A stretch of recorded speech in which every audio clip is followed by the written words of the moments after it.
Hi అండి, నమస్తే. Welcome to my channel. ఈరోజు నేను గోధుమ పిండి బెల్లంతో బిస్కెట్స్ ఎలా చేయాలో చూపించబోతున్నాను. ముందుగా స్టవ్ ఆన్ చేసి కళాయి పెట్టి ఇసుక కానీ సాల్ట్ కానీ వేసుకొని ఒక స్టాండ్ పెట్టి మూత పెట్టి 10 నిమిషాలు హీట్ చేసుకోవాలి. ఒక పెద్ద బౌల్ తీసుకొని ఇందులోకి 1/3 కప్ నెయ్యి వేసుకోవాలి. 5-6 టేబుల్ స్పూన్లు బెల్లం వేసుకొని 3 టేబుల్ స్పూన్లు పాలు వేసుకోవాలి. వీటన్నిటిని ఉండలు లేకుండా బాగా కలిసేలా కలుపుకోవాలి. ఇలా కలుపుకున్న తర్వాత 1.5 కప్పు గోధుమ పిండి వేసుకోవాలి.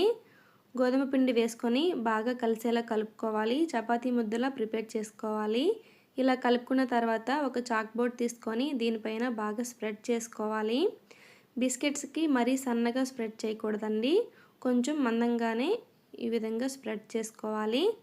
ఇలా చేసుకున్న తర్వాత ఒక మూత కానీ లేకపోతే ఇలాంటిది ఐస్ క్రీమ్ క్యాప్ కానీ ఉంటే తీసుకొని ఈ విధంగా కట్ చేసుకొని ఎక్స్ట్రాస్ ఏమైనా ఉంటే తీసేసుకొని వీటిపైన మనకి నచ్చిన డ్రై ఫ్రూట్స్ని వేసుకొని ఇలా ఒకసారి ప్రెస్ చేస్తే బాగుంటుంది.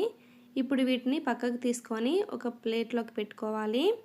అలానే మిగతా పిండిని కూడా రెడీ చేసుకోవాలి. నేను కొన్ని ఫ్లాక్స్ సీడ్స్ వేసి ప్రిపేర్ చేశాను, కొన్ని పంప్కిన్ సీడ్స్ వేసి ప్రిపేర్ చేశానండి. ఇప్పుడు ఒక కేక్ ట్రే తీసుకొని దీనికి నెయ్యి అప్లై చేసుకొని ఈ బిస్కెట్స్ అన్నిటిని వీటిలో పెట్టుకోవాలి.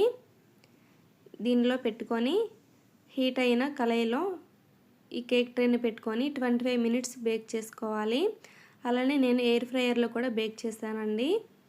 ఇందులో అయితే పిజ్జా మేకింగ్లో పెట్టుకొని హీట్ చేసుకోవాలి. చూడండి, 25 మినిట్స్ తర్వాత ఇందులో ఇవి రెడీ అయిపోయినాయి. అలానే ఎయిర్ ఫ్రైయర్లో కూడా రెడీ అయిపోయినాయి.